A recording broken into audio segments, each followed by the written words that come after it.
Hello everyone, welcome to the next video lecture of subject Power System 2. Myself Himanshu Joshi, I am an assistant professor in Sri Labhubhai Trivedi Institute of Engineering and Technology, Rajkot. In today's video lecture, we are going to discuss numericals based on the subject Power System 2, Chapter 1, that is the basic principle.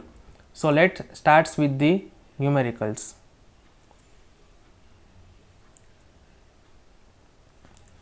So let starts with the first example. The data for the first example is the supply voltage is given by V of t is equal to 100 cos omega t and the load is inductive with impedance Z is equal to 1.25 at an angle 60 degree. Determine the expression for instantaneous current I of t and instantaneous power P of t. So in this example we have given the voltage and impedance and we have to find out the instantaneous current I of t and power P of t. So the given data is like this: V of t is equal to 100 cos omega t and impedance Z is equal to 1.25 at an angle 60 degree, and we have to find I of t and P of t expression. We have to find the expression for I of t and P of t. So we know that the expression for the instantaneous current is somewhat like this: I of t is equal to Im cos omega t plus theta. Now we have mentioned in our example that the load is inductive. The load is inductive. So we can say that this angle theta must be negative because the load is inductive. So current lag at an angle theta. So current will lag at an angle theta. So that load must be inductive, load is inductive and theta must be negative. So to find out the expression for the I of t, we have to find Im and the angle theta. We have to find the two component Im, that is the maximum current, and angle theta.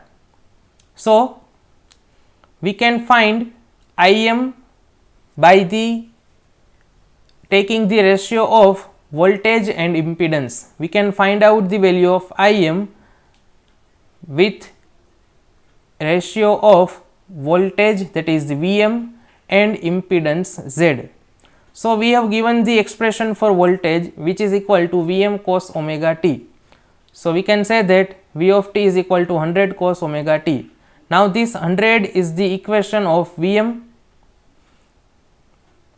So here that is cos omega t is only cos omega t. So we can say that angle of voltage is equal to 0 degree, and we have given that Z is equal to 1.25 at an angle 60 degree. So we can find out the value of Im. So I can write Im is equal to Vm by Z. Now Vm is equal to 100 at an angle 0 degree and Z is equal to 1.25 at an angle 60 degree. So we can say that 100 upon 1.25 is equal to 80, and if we take the ratio of two angle, then resultant angle will be numerator angle minus denominator angle. So the resultant angle over here is 0 minus 60, which is equal to 60 degree. So we will have the value of Im is equal to 80 at an angle minus 60 degree. So now we are able to find out the value of I of t. I of t is equal to Im. We have written the value of I of t is equal to Im cos omega t plus theta, and we have mentioned that theta must be negative, and we will and we have already get the theta is equal to minus 60. So I can write the equation for I of t is equal to Im cos omega t plus theta. So Im will be replaced by 80 and theta will be replaced by minus 60 degree. So we can write I of t is equal to 80 into cos omega t minus 60. Now we have to find out the instantaneous power P of t. So P of t is nothing but the multiplication of V of t and I of t.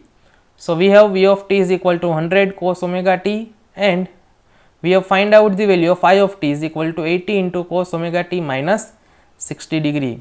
So final equation of P of t is equal to 8000 cos omega t into cos omega t minus 60 degree. So unit of power is watt.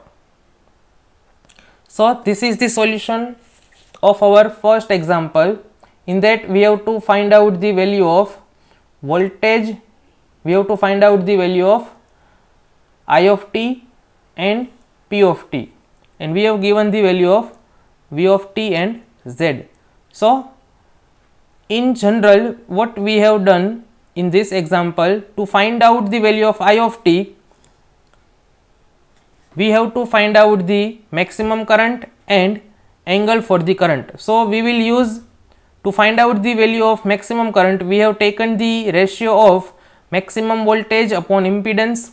So we will get the value of Im, and based on that we have find out the angle theta. So we can directly find out the expression for I of t, and to find out the value of P of t, we have taken the multiplication of I of t and V of t, multiplication of I of t and V of t. So this is the solution of our first example. Let's shift to the second example.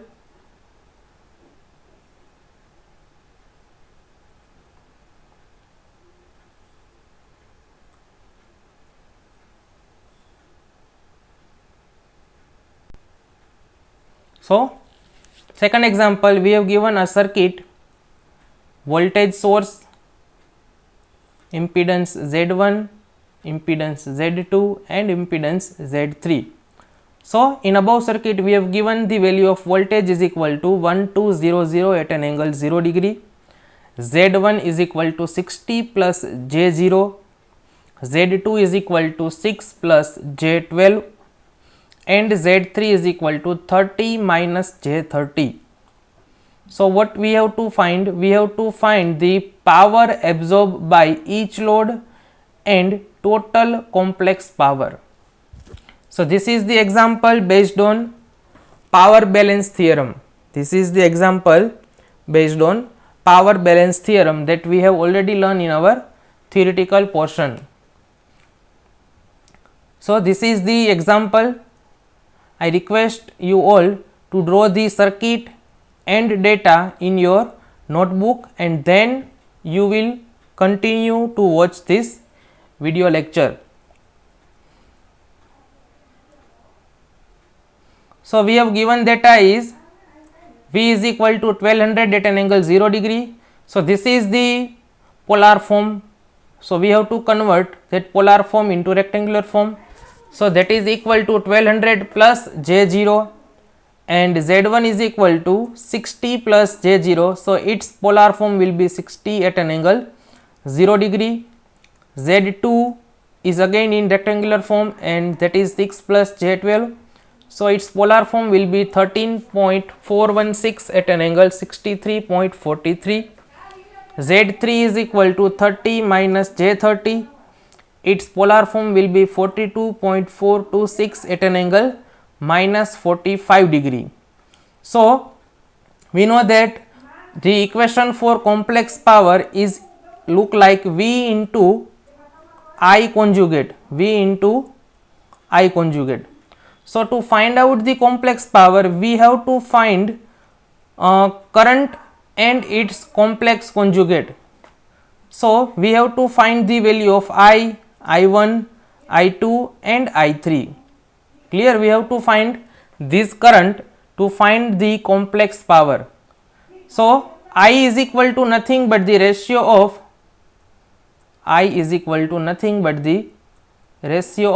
V by Z. I is given by the ratio of V by Z. So you can observe in the circuit that voltage is parallel to all the three load. So we will use this voltage to find out the I1. Clear? To find out the I1, we will take the ratio of V by Z1. To find the value of I2, we will take the ratio of V by Z2, and to find out the value of I3, we will take the ratio of V by Z3. So again, to find the complex power for Z1, we will take the multiplication of V into I1 conjugate. To find the complex power across Z2, we will take the multiplication of V with I2 conjugate, and to find out the complex power across Z3, we will take the multiplication of V with I3. So let's start to find out the value of current I1. So I1 is equal to V by Z1. I1 is equal to V by Z1. So V is equal to 1200 at an angle 0 degree, and Z1, clear, polar form, we will use the polar form for multiplication and division. So V is equal to 1200 at an angle 0 degree, and Z1 is equal to 60 at an angle 0 degree. So we will take the value of I1 is equal to, this will be cancel out, and 120 by 6 is equal to 20 degree, 0 minus 0 is equal to 0. So I1 is equal to 20 at an angle 0 degree, its conjugate is equal to again same 20 at an angle 0 degree, because there is no opposition of 0 degree. So this is the value of I2, note down in your book. Now second, I2 is equal to V by Z2, I2 is equal to V by Z2. So V is equal to 1200 at an angle 0 degree, again Z2 is equal to 13.416 at an angle 63.43. So we will put over here 13.416 at an angle 63.43.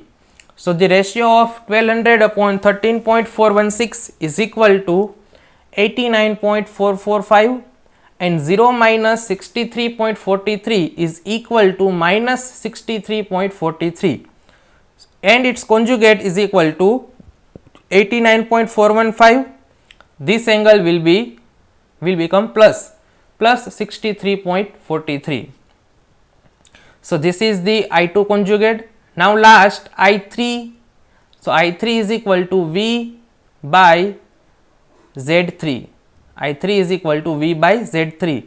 Now the value of Z3 is equal to 42.426 at an angle minus 45. So we will put this value to find out the current I3, 42.426 at an angle minus 45.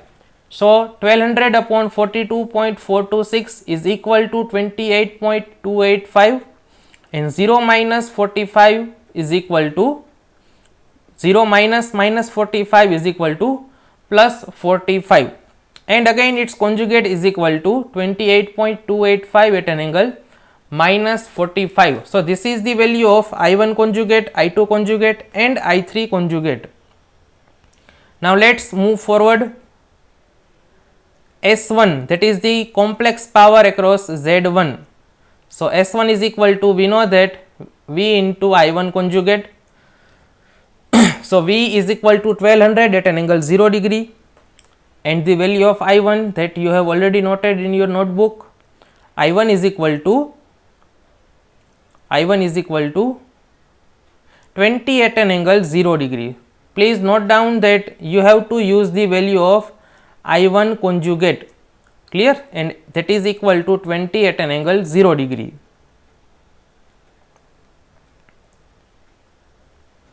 So we have put the value of I1 conjugate 20 at an angle 0 degree. So their multiplication is equal to 24,000 at an angle 0 degree. That is the value of S1. So this is the polar form. If we will convert that into rectangular form to find out the active and reactive power individually for S1, So its rectangular form will be 24,000 plus J0. So we can say that P1 is equal to 24,000, P1 is equal to 24,000 and Q1 is equal to 0. Now let's find out the second term, that is the S2. S2 is equal to V into I2 conjugate. So again I2 conjugate is equal to 89.415 at an angle plus 63.43, that we have to put the value of I2 conjugate, not the value of I2. So this is the value of I2, 89.415 at an angle 63.43. So final answer of S2 is equal to 1200 into 89.415, and that is equal to 107298, and 0 plus 63.43 is equal to 63.43. So this is the polar form of S2. Now we will convert that polar into rectangular. So its rectangular form will be S2 is equal to 47993.4 plus J 95966.1. So this is the value of P2 and this is the value of Q2 for load 2. This is the value of S2. Now last one is S3, that is equal to V into I3 conjugate. So I3 is equal to 28.28 at an angle minus 45, and we already know that V is equal to 1200 at an angle 0. So the multiplication of 1200 with 28.28 is equal to 33936, and 0 plus minus 45 is equal to minus 45 degree. So this is the polar form. So we will convert that polar form into rectangular form. So S3 is equal to 23996.376 minus J 23996.376. So this is the value of P3 and this is the value of Q3. So S1, S2 and S3, that is the complex power which is absorbed by each load. So we have to find out the complex power. We have to find out the value of complex power absorbed by each load. So S1 is the complex power absorbed by Z1. Clear? S1 is the complex power which is absorbed by Z1, S2 is the complex power absorbed by Z2, and S3 is the complex power which is absorbed by Z3. So now the total complex power which is supplied by source is equal to S1 plus S2 plus S3, because we have learned the complex power balance theorem, and according to that theorem we can say that the complex power absorbed by the total load is equal to total complex power supplied by the source. So the absorbed power is equal to supplied power. So now we have to add all the complex power. S1, this is the value of S1, this is the value of S2, this is the value of S2. Let me draw the bracket so that you can know. This is the power, complex power of S1, this is the complex power of S2, and this is the complex power S3. So we have to do the addition of S1 plus S2 plus S3. Now you can observe that in this term there are two types of digit, real term and imaginary term. So in addition we have to do the addition of real term with real term and imaginary term with imaginary term. So we have to add the real term, that is the first 24,000 plus 47,993.4 plus 23,996.376. These are the real term. Now let's consider the imaginary term. This is the 0 J0, so we do not consider this term. First one is 95966.1 minus J 23996.376. So after adding the real term with real term and imaginary with imaginary, we will get total apparent power is equal to 95989.776 plus J 71969.724. So this is the rectangular term. So if we convert that rectangular term into polar term, we will get total apparent power is equal to 119973.66 at an angle 36.86. So this is the second example regarding complex power. Now let's consider the last example. In this example, we have given a two source, V1 is equal to 120 at an angle minus 5 degree and V2 is equal to 100 at an angle 0 degree, and the impedance is given by 1 plus J7, that means resistance is equal to 1 ohm, resistance is equal to 1 ohm,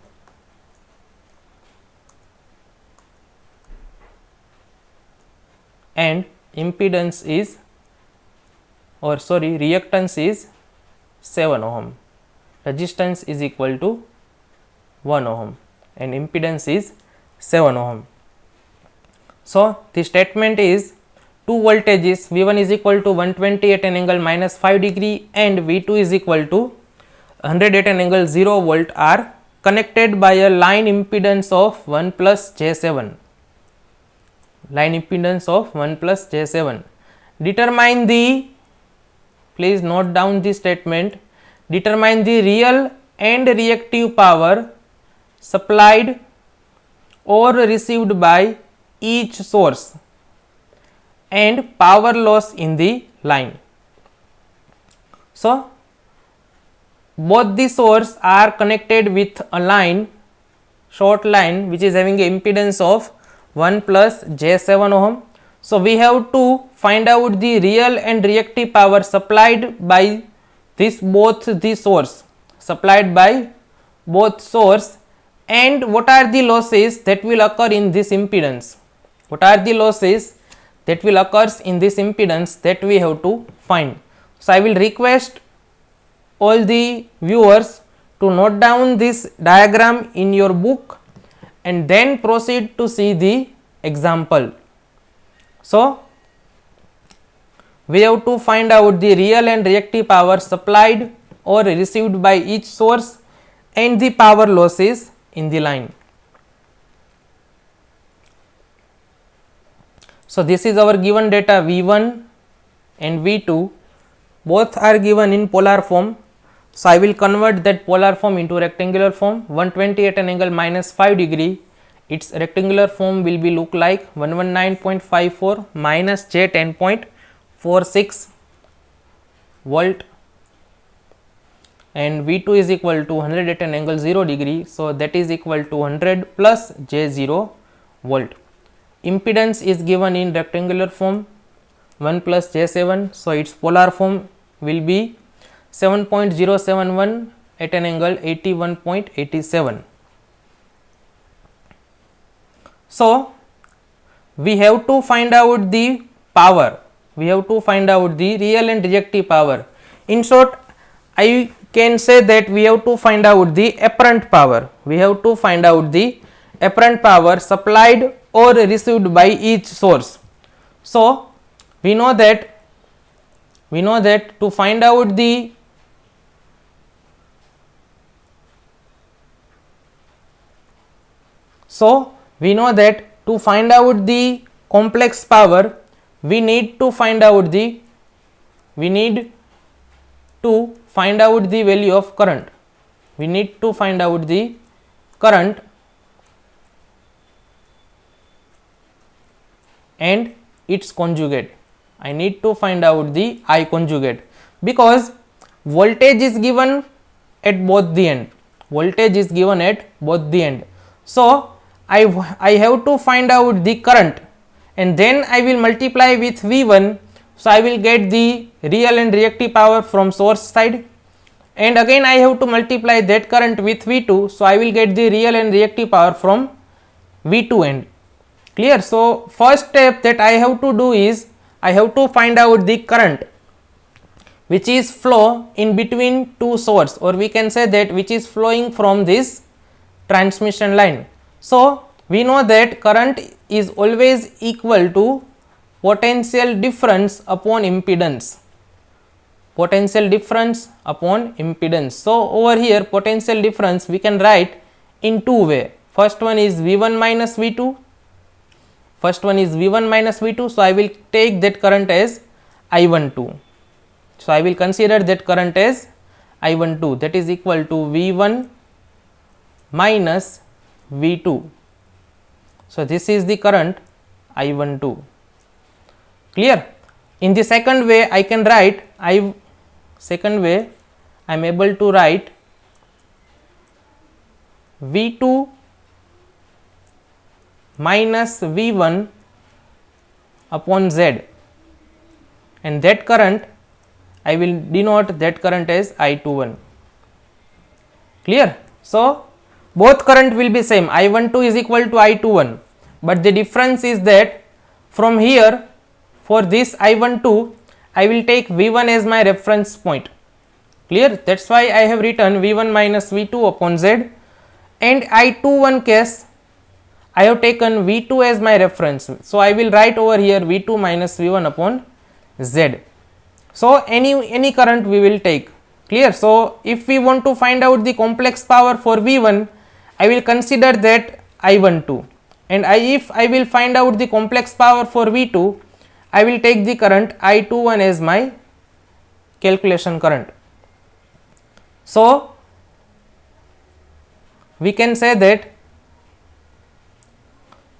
current from V1 to V2. Clear? So I will take that current as I12. So I12 is equal to V1 minus V2 by Z. Again I will put the rectangular value for V1 and rectangular value for V2. So 119.54 minus J 10.46 minus 100 plus J0 divided by Z. Z is equal to 1 plus J7. So after simplification, that means adding the real part with real and imaginary with imaginary, and again we will convert that rectangular form into polar form.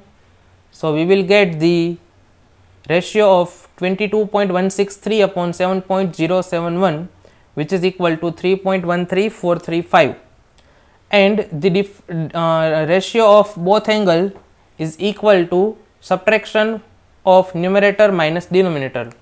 So that is equal to minus 110.03, that is the value of I12. Again let us find out the second current. Please note down the value of I12 as 3.13435 at an angle minus 110.03. Now let us find out the value of I21, that is equal to V2 minus V1 upon Z. So we will put the value of V2, and V1 and value of Z. So again add the real part with real and imaginary with imaginary. So we will get the value of I21 is equal to minus 19.54 plus J 10.46 upon 1 plus J7 upon 1 plus J7. So again convert that rectangular form into polar form. So we will get the polar form of both numerator and denominator. So we have to take the ratio of magnitude and subtraction of angle. So I21 is equal to 3.134 at an angle 69.97. So you can mark that I21 is equal to I12. Clear? I21 is equal to I12. The change is that change in angle. So we can say that current will remain same, either calculation will be done from 1 to 2 or 2 to 1. So again to find out the power, we have to take the complex conjugate of current. So, we are taking the complex conjugate of current I12 and I21. So, we have find out the value of I12 is equal to 3.134 at an angle minus 110.03. So, its conjugate will become plus 110.03. On the same way, angle of I21 is equal to 69.97. So, its conjugate will become minus 69.97. So, let us find out the power from source 1 to source 2. Clear? Let us find out the value of power from source 1 to 2. So, we have to take the I12 conjugate and we are finding the power from 1 to 2, source 1 to 2. So, we have to take the voltage at terminal number 1. So, S12 is equal to 120 at an angle minus 5 degree multiply by I12 conjugate, that means 3.134 at an angle plus 110.03. So, S12 becomes 376.08 at an angle 105.03. This is the polar form of S12. Now, if we want to find out the active and reactive power, then we have to convert that polar form into rectangular form, So, this is the rectangular form for the complex power from 1 to 2. So, this is our active power and this is our reactive power. So, active power will be minus 97.526, reactive power will be 363.214. Now, let us find out the complex power from terminal 2 to 1, So, it is denoted by S21 and that is equal to V2 into I21 conjugate.